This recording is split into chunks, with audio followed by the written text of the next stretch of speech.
அவமானம்னு சொன்னீங்க. இன்னைக்கு நீங்க உத்தரவிட்டதுக்கு பேர் என்னங்க சார்?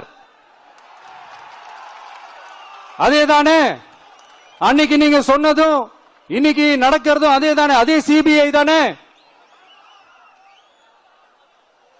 அதே சிபிஐ ஆர்எஸ்எஸ் பிஜேபியோட கைப்பாவையா தான் இருக்கு. ஏன் நீங்க அங்க போய் ஒளிஞ்சுக்கிறீங்க? ஏன்னா தமிழக வெற்றி கழகம் டிவிகே சார்பா நீதிமன்றத்தோட நேரடி கண்காணிப்புல ஒரு சிறப்பு புலனாய்வு குழு விசாரணை அமைக்கணும்னு ரொம்ப ஸ்ட்ராங்கா கேட்டிருக்கோம். அதனால அந்த பயத்துல நீங்க ஒன்றியத்தோட ஆட்சிக்கு பின்னாடி நீங்க போய் ஒளிஞ்சுக்கிறதுக்கு காரணம், இன்னும் உங்களோட ஆட்சியில் இன்னும் எத்தனை அட்ராசிட்டிஸ், அண்ணா யூனிவர்சிட்டி கேஸ்ல இருந்து இன்னைக்கு அஜித் குமார் அவர்கள் கேஸ் வரைக்கும் எல்லாத்துக்கும் நீதிமன்றம் தலையிட்டு உங்க கவர்மெண்ட் கேள்வி கேட்டுக்கிட்டு இருக்கு.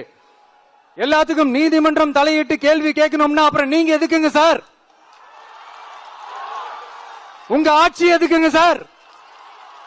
நீங்க உட்கார்ந்து இருக்கிற அந்த சிஎம் பதவி எதுக்குங்க சார்?